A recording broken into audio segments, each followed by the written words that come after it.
4 months in the bunker, confined to the dark, eating once every 4 days. Time passes as if by stealth, and I hardly count the days anymore. What a scare every time the food arrives and wakes me up. I am in a trance. With these words, a Holocaust survivor recalled the experience of being a prisoner in the Dachau concentration camp. This site was one of the most important detention centers of the Third Reich, and inside it housed tens of thousands of prisoners who were subjected to the most terrible harassment. Dachau was inaugurated in 1933 and functioned until 1945, the year in which it was liberated. The particularity of this camp lies in the fact that, from its beginnings, it was controlled by the SS, and this Nazi organization designed a chilling way to keep the prisoners at bay. They drafted a penal and disciplinary code, which contained all the punishments to which those who failed to comply with the rules of the camp could be subjected. The inmates lived with the threat of death hanging over their heads. Today, in this new episode of Military History, we'll tell you everything about the punishment suffered by the prisoners at Dachau. To know this story, we must first understand how the concentration camps of the Nazi regime worked. Initially, the first centers did not have unified regulations, and each one administered the sanctions at its discretion. Punishments consisted of a hard bed, denial of food, and solitary confinement in a dark cell, but physical punishment was rare.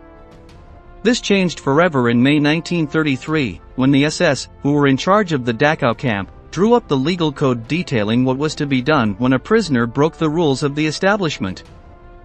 Theodor Eicke, a Nazi officer in charge of directing Dachau, was largely responsible for designing the Dachau Penal and Disciplinary Code. Those who knew him claimed that Eicke was a blind fan of National Socialism, a man willing to make the camp a place of suffering for prisoners in order to re-educate them. The idea that guided the director of the establishment was that, with an adequate dose of mistreatment and sanctions, the inmates would abandon their opposition to Nazism and become worshippers of Hitler. In the event that they refused to abandon their ideals and strictly obey the regulations of the camp, these people could be executed. The lightest punishment at Dachau was confinement in a cell. The regulations of the field described the situations for which a person could suffer this penalty. The inmates had to get up from their bunks every morning, as soon as the guards woke them up, and immediately tidy up the barracks where they slept. No one could wear civilian clothes, only the prisoner uniform could be worn, and they were not even allowed to wear underwear. Lying during an interrogation was prohibited, as was filing false reports, or writing more than 2 letters per month. Whoever broke any of these rules would be confined in the dark for a few days. The dreaded dungeons at Dachau were individual cells with a surface area of 80 centimeters per side. In this tiny space, the inmates could spend between 3 and 42 days, in a narrow hole inside which they had no ability to move. They had to stand, and sitting down was next to impossible. Inside, oxygen was scarce, and as the testimony at the beginning of this video indicates, the food ration was delivered once every 4 days. The inmates nicknamed these cells bunker, in which many died due to the appalling conditions of confinement. The punishments became harsher as the crimes became, according to the Nazis, more serious. For example, those who approached a doctor for treatment without sufficient reason or who pretended to be ill to avoid their daily tasks were punished with time in cells, in addition to several weeks of forced labor. When the authority of the guards was put into play, the most direct violence came into action.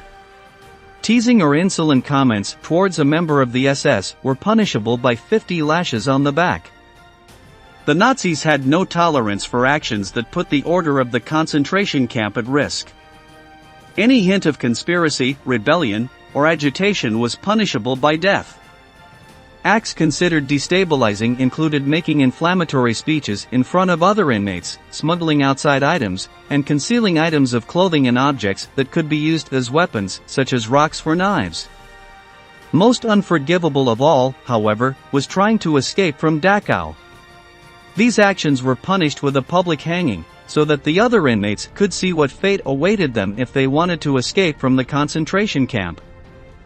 Assaulting an SS officer, refusing to follow the orders of the guards, or failing to perform forced labor duties had an equally grim result. The rebel was to be executed on the spot with a shot, and then his corpse was hung in public. The same was true when someone caused a fire or explosion, damaged telephone wiring lines, or broke water pipes.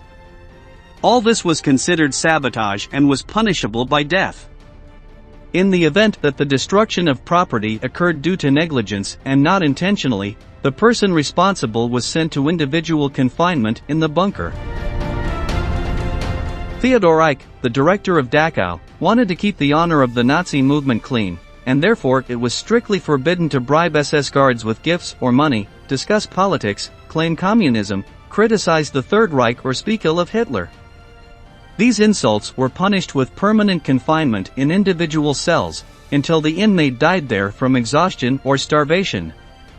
By no means were these people released before their time. Finally, the Dachau Penal and Disciplinary Code described a series of complementary punishments in order to maximize the suffering of prisoners. Mandatory exercise sessions were suggested, such as making them run until they fainted, forbidding them to write or receive letters, forcing them to sleep on hard beds, or tying their wrists behind their backs and hanging them by their hands from a pole, dislocating their shoulders. Eicke's career took off from his Dachau administration, eventually commanding an SS division on the Eastern Front when Germany invaded Russia in 1941. There, Eicke was noted for the brutality of his methods and for committing numerous crimes of war, such as the indiscriminate killing of prisoners. In 1943, while on a reconnaissance flight, his plane was hit by Soviet artillery. The ship crashed to the ground and Eicke died instantly. As for the Dachau camp, it continued to function until April 29, 1945, when the United States Army liberated it. The American soldiers were horrified by what they found inside. The corpses of inmates murdered in cold blood by the Nazis were piled up in the establishment. The U.S. troops reacted by killing the surrendering SS prison guards. After the liberation, the establishment continued to function as a residence for war refugees. Later, its facilities were converted into a commemorative museum, where the horror of what happened inside is remembered. We were pushed through the front door, and once we entered, we felt like we were in hell itself. There were corpses everywhere and watchtowers with guards pointing their machine guns at us. Meanwhile, gray ash fell from the sky from the bodies burned in the ovens. There were dogs barking menacingly, and the air was filled with the noise of loudspeakers shouting orders at us. There were always SS men on the lookout, in their spotless uniforms and well-holstered pistols. We had never been so scared before. With these words, Mindu Hornick, a camp survivor, recalls her first moments in the Auschwitz concentration camp. This site operated between May 1940 and January 1945, and it was here that Nazism committed its most aberrational crime. Auschwitz prisoners were strictly watched by the SS, an organization that served as the camp's authority. Discipline was maintained with an iron hand, and any infraction, no matter how minor, was severely punished. The most frequent crimes consisted of acquiring more food than the one granted in the small daily ration, escaping from forced labor, or working with reluctance. It was also not allowed to smoke or go to the bathroom without permission, although urinating on oneself was also a crime. Inmates were required to wear their black and white uniform at all times, and those who tried to replace it with other clothing were punished. Life in Auschwitz was hell, but the prisoners had to go through it without complaint, and the regulations stated that suicide attempts were strictly prohibited. Those who tried and failed to take their own life would have to face the fury of Nazi officers. The administration of punishment was somewhat arbitrary, and it was up to the Auschwitz guards to decide the fate of offenders. The lightest penalties consisted of not being allowed to write letters or receive mail from their loved ones. This brought psychological consequences, but the physical integrity of a person was not threatened. From here, the intensity of the punishments increased. Sometimes prisoners were forced to squat with their arms outstretched and holding a heavy object in their hands. They had to stay like this for hours, knowing that if they didn't make it, they would suffer a beating. Sometimes, for the indiscipline of a single person, all his companions in the barracks were punished. The entire group had to stand in the courtyard, regardless of whether it was unbearably hot or bitterly cold.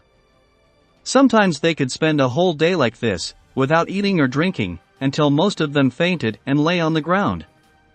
Later, once they regained consciousness, those who had not resisted had to run 100 meters to show the guards that they still had the capacity to work.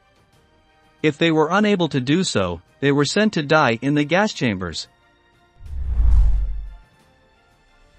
One of the most common and fearsome punishments at Auschwitz was flogging.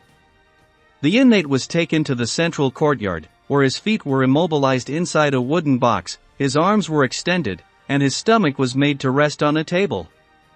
Next, a guard would approach with a whip or a stick and the ordeal would begin. The blows tore the offender's body, shreds of skin dangling from his back, and a pool of blood formed around him. Meanwhile, the other inmates were forced to witness the act to instill terror in their minds and drive away any idea of rebellion. The prisoner had to hold back his cries of pain and count the number of lashes out loud. If he was wrong, the lashes would start from 0, only stopping when he reached 25. One of the cruelest punishments took place in Pavilion 11, the place where the rebels, saboteurs, and captured fugitives ended up. There, the prisoners were locked in cells whose windows were partially covered with bricks. In the dim light, the only thing they had at their disposal was a wooden bed, so uncomfortable that after sleeping on it they woke up with stiff muscles. However, in this dungeon there were even more terrible cells, like the famous dark cages, which had no windows. There were only sheets of metal with small holes through which air circulated and thin rays of light filtered through. The Nazis sent those sentenced to die of starvation here, so that the prisoner was plunged into absolute darkness for days. He received no food, although sometimes they gave him water to delay death and prolong his suffering, as he slowly lost his sanity and entered a state of delirium. Finally, the lack of food weakened him to the point where he lost his life. By the time the guards removed him from the cage, the inmate was little more than a pile of bones. Starting in 1942, the Nazis implemented a new type of cells, characterized by being extremely small spaces, barely 1 square meter. In this claustrophobic room, up to 4 people were admitted at the same time, who had to remain standing because they could not lie down. The only ventilation available was a small hole 2 inches in diameter. At night the most unruly prisoners were forced to stay there, to ensure that they could not rest properly. It should be remembered that arbitrariness reigned in Auschwitz, so an inmate did not always know the reasons for which he was punished. Sometimes the guards were in a bad mood or bored and decided to entertain themselves with the suffering of others. The beatings were a daily occurrence, and at times the assaults escalated to the point where the prisoner's head was thrown into an oven. They wouldn't let him out until the heat burned all his skin and cooked his eyes. On the other hand, the SS liked to organize dances of death, that is, taking a Jewish prisoner into a ring, where 3 guards who knew how to box would beat him to death. In the testimonies of the survivors, it is clear that one of the most feared punishments was that of the post. This penalty was administered in the courtyard outside Pavilion 11, where the offender's hands were tied behind his back and then he was hung from a crossbar so that his feet did not touch the ground. The victim was left for hours in this position, often losing consciousness. The direct consequence of this punishment was that his shoulder tendons were torn, making his arms useless.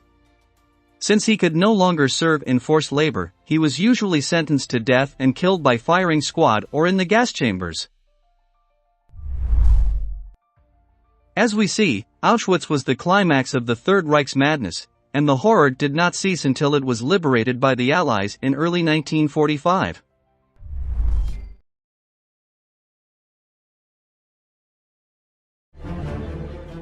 It is impossible for me to imagine, dear daughter, that I will never see you again, that I will never be able to hug you again. I would like the opportunity, even for the last time, to caress you and comb your hair. I say goodbye to you, and I promise that until the last moment of my life I will give you reasons to be proud of me. These words belong to Olga Benario, a woman who was a prisoner in the Ravensbrück concentration camp. While she was locked up, she wrote a farewell letter to her daughter, as she knew that sooner or later death would arrive. Life inside this site was short and cruel, in large part because of the chilling tortures administered by Nazi guards. Do not move from your screen, because in the next few minutes we'll tell you everything about the punishment of the prisoners in the Ravensbrück camp. But before we continue, we are very happy to tell you that this video is sponsored by Aura, an incredible tool that will help you protect all your data on the internet. It is not news that all our information is available to anyone on the internet, and that happens because there are brokers that are in charge of compiling all your information and selling it to other companies or people who request it to offer you something, spam you, or for even worse reasons. Aura will identify these brokers and remove all your private information. It will even remove you from spam and robocall lists. Aura also monitors your emails and passwords to see if they were involved in a data breach and exposed on the dark web, and gives you recommendations on what to do. Plus, it has a VPN, password manager, credit monitoring, and just about every internet security tool you'll ever need, all in one app. You can register using my code, aura.com/militaryhistory, or by scanning the QR on the screen, and try the application for 2 weeks, completely free of charge. Check how many brokers share your information and don't wait any longer to protect it. You can thank me later. I'll leave the links for you in the description and in the comments. Ravensbrück was a German concentration camp reserved exclusively for women. It operated between 1939 and 1945 in the north of the country, just 90 kilometers from Berlin. It is estimated that during the time that its doors remained open, about 132,000 prisoners passed through this site. All of them went through a hellish experience that began from the moment they were admitted. The first thing that was done was to strip the inmates of their personal possessions, so that their clothes and valuables were confiscated. Next, a number was tattooed on their arm with which they were identified by the authorities of the site. This was just the beginning of a lurid process of dehumanization designed to break the minds and will of the victims. Before being assigned a barracks to live in, the women had to undergo a rigorous inspection by a doctor. This functioned as a first form of torture, since the prisoners' genitals were manipulated without their consent. On the other hand, their mouths were inspected to see if they had any gold teeth. If this were the case, the doctor wrote it down on a form so that later, once the inmate was killed in the gas chamber or died of exhaustion, the tooth would be pulled from her corpse. At Ravensbrück, female inmates had to submit to a strict disciplinary code, which stipulated penalties for acts of insubordination and disrespect to guards. This, added to the arbitrariness of the top brass of the field, made the punishments something habitual, one more part of the infernal routine of this place.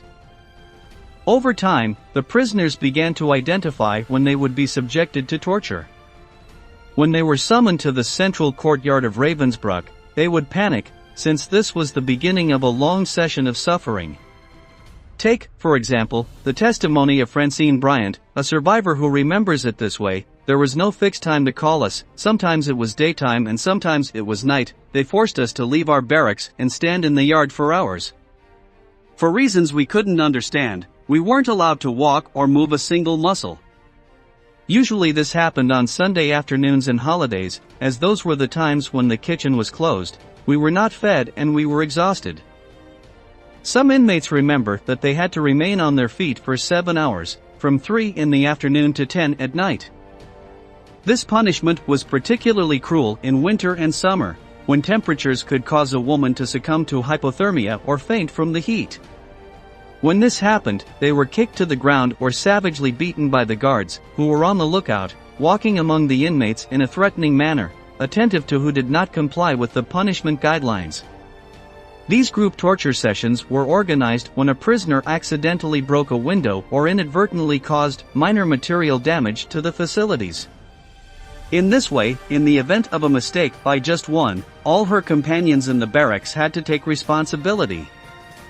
The inmates' uniforms were black and white, although due to the impossibility of cleaning themselves, and due to frequent corporal punishment, their clothes were gray and red. The vast majority of the inmates had scars, bruises, and poorly healed wounds. The way to punish disrespect, such as not greeting a guard or not showing up for daily checkups, was through strenuous physical exercise.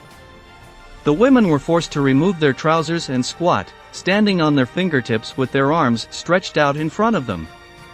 A guard would yell at them every couple of seconds to stand up properly, then order them to return to their previous position. This sequence could be repeated for an hour or two, until the women were exhausted with numb arms and legs. One of the favorite punishments of the SS consisted of posting a score of men at a gate. Every time a group of female prisoners had to walk around, the guards beat them in the back with batons, to the point where many of them ended up with broken bones. During the night, the women returned to their barracks after a grueling day of forced labor and cruel punishment.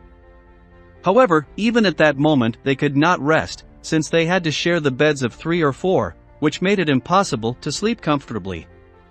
Thus, not only did their bodies fall apart from the beatings, but they also woke up with contractures and exhausted muscles. The harshest punishment at the Ravensbrück concentration camp was reserved for the worst acts of indiscipline, such as assaulting guards or attempting to escape. Although in theory it was used as a sanction and a way to rehabilitate a rebel prisoner, in practice it functioned as a death sentence due to its extreme level of violence. The woman was to remove her pants and then stand still while she received 25 blows to her bare buttocks from a stick. Many times, the instrument had a rubber tip to make the pain even worse. The prisoner screamed as the blows tore at her flesh and a torrent of blood poured down her legs, pooling around her. At these sessions, there was always an SS doctor present, whose task it was to monitor the woman's heart rate. If her heart was racing too fast and she looked like she was going to have a heart attack, the beating had to stop, so she wouldn't die immediately. This did not mean that the woman escaped the penalty, but simply that the torture resumed the next day, when her pulse was already in order. The punishment ended once the 25 lashes were completed. Usually, the recluse died from blood loss, although she sometimes survived for a few more weeks. In these cases, her wound, which was never properly treated, became infected and caused fatal septicemia. As we see, it is clear that the Ravensbrück camp was one of the most abominable places of the Third Reich. We reached the end of the video and we want to ask you, what do you think was the wildest punishment in Ravensbrück?